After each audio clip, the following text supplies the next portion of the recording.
Seven sisters কি? বাংলাদেশের নতুন অন্তর্বর্তীকালীন সরকারের প্রধান উপদেষ্টা মোহাম্মদ ইউনূস দায়িত্ব গ্রহণের ঠিক দুদিন আগ থেকেই ভারতীয় চ্যানেল এনডিটিভিকে এক সাক্ষাৎকার দেন। তিনি বলেছিলেন, আপনি যদি বাংলাদেশকে অস্থিতিশীল করে তোলেন তাহলে সেই অস্থিরতার আঁচ কিন্তু বাংলাদেশের বাইরেও মায়ানমার, সেভেন সিস্টার্স, পশ্চিমবঙ্গ সর্বত্রই অগ্ন্যুৎপাতের মতো ছড়িয়ে পড়বে। শেখ হাসিনা সরকারের পতনের কয়েকদিনে বিভিন্ন ভারতীয় সংবাদপত্র ও চ্যানেলকেও দেওয়া সাক্ষাৎকারে একাধিকবার তিনি মোটামুটি এই ধরনের সতর্কবাণী উচ্চারণ করেন। এর প্রতিবারই ভারতের উত্তর পূর্বাঞ্চলে বোঝাতে ব্যবহার করেছিলেন এই সেভেন সিস্টার্স শব্দটি।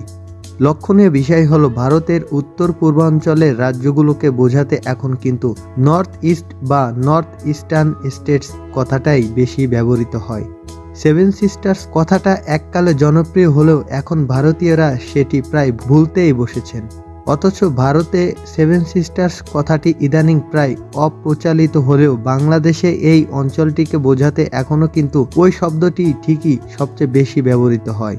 এমনকি কয়েকদিন আগে বাংলাদেশে আকস্মিক বন্যার পর কোনো শিক্ষা প্রতিষ্ঠানের ক্যাম্পাসে শত শত ছাত্রকে স্লোগান দিতে শোনা গিয়েছিল, বন্যায় যদি মানুষ মরে সেভেন সিস্টার্স থাকবে না রে।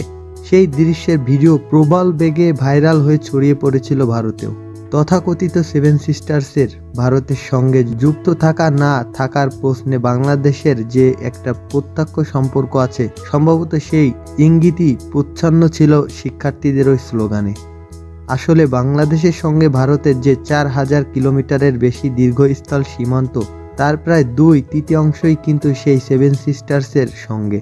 আরও নির্দিষ্ট করে বললে 7টির মধ্যে 4 বোন, আসাম, মেঘালয়, ত্রিপুরা ও মিজোরামের সঙ্গে। ইতিহাস বলে সেভেন সিস্টার্স ভুক্ত ওই রাজ্যগুলোর বিভিন্ন বিচ্ছিন্নতাবাদী গোষ্ঠী অতীতে বাংলাদেশের ভূখণ্ড থেকে অবাধে তাদের কর্মকাণ্ড চালিয়েছে। আবার যখন ওই নেতাদের বাংলাদেশ সরকার ভারতের হাতে তুলে দিয়েছে, তাদের সক্রিয়তাতেও দেখা গিয়েছে ভাটার টান। সেভেন সিস্টার সবচেয়ে বড় রাজ্য আসামের বর্তমান মুখ্যমন্ত্রী হিমন্ত বিশ্ব শর্মা একাধিকবার প্রকাশ্যে বলেছিলেন, বাংলাদেশ বিচ্ছিন্নতাবাদী গোষ্ঠী আলফার নেতাদের ভারতের কাছে স্থানান্তর করেছে বলে আসাম আজ এত শান্তিপূর্ণ। রাজ্যের লোক রাতে নিশ্চিন্তে ঘুমাতে পারেন। ফলে ভারতের ওই অঞ্চলটির উপর প্রতিবেশী বাংলাদেশের যে একটা স্ট্র্যাটেজিক লিভারেজ বা কৌশলগত সুবিধা আদায়ের পরিসর আছে, সে বিষয়ে পর্যবেক্ষকেরা প্রায় সবাই একমত। কিন্তু ভারতের রাজনৈতিক মানচিত্রে সেভেন সিস্টার্সের উৎপত্তি ও নামকরণ হয়েছিল কিভাবে? 7 বোনের এই পরিবারের কেন বারবারে ভারত বিরোধী সশস্ত্র আন্দোলন ও বিচ্ছিন্নতাবাদ মাথা চাড়া দিয়েছে? সার্বিক জাতীয় নিরাপত্তার দৃষ্টিতে ওই ভারতের জন্য কেন এই অঞ্চলটি এত সংবেদনশীল?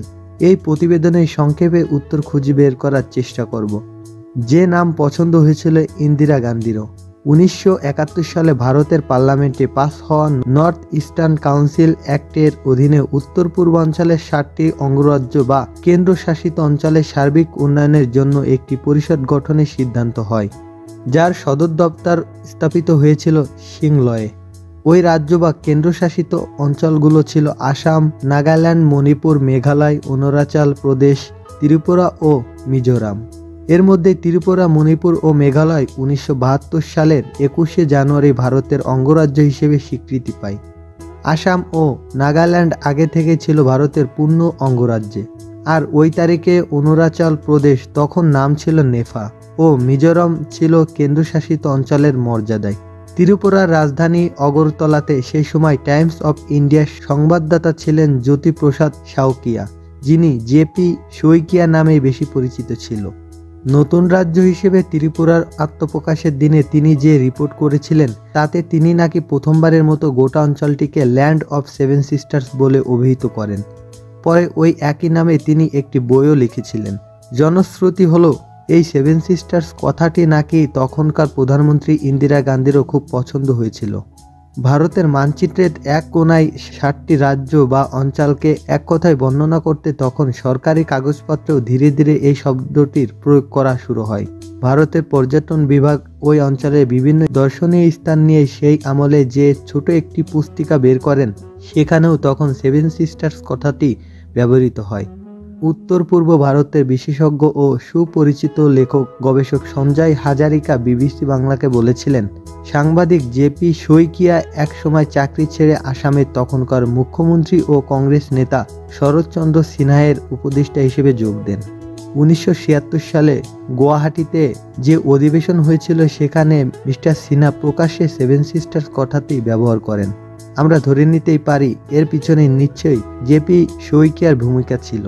2020 সালের ডিসেম্বরে গুয়াহাটিতে জেপি শইকিয়ার মৃত্যুর পর আসামে দ্য স্টেনেল পত্রিকায় যে রিপোর্ট প্রকাশ হয়েছিল তাতেও সেভেন সিস্টার কথাটির স্রষ্টা হিসেবে তাকে স্বীকৃতি দেওয়া হয়েছে। এদিকে 2001 সালের তৎকালীন বাজেপি সরকারের আমলে উত্তর পূর্ব ভারতের জন্য কেন্দ্রীয় সরকার ডোনার নামে আলাদা একটি মন্ত্রণালয় গঠন করে তাতে আগেরকার 7টি রাজ্যের সঙ্গে যুক্ত করা হয় সিকিমকেও। তখন থেকে অনেকে ভারতের উত্তর পূর্বাঞ্চলে 7 বোন এক ভাইয়ের দুনিয়া বলে বর্ণনা করতে থাকেন। 8টি রাজ্যের সমারে গঠিত এই অঞ্চলটিকে বিজেপি সরকার আবার অষ্টলক্ষ্মী বলেও ডাকতে শুরু করে, আর তখন থেকে ক্রমশ হারিয়ে যেতে থাকে পুরনো সেই সেভেন সিস্টার নামটির ব্যবহার।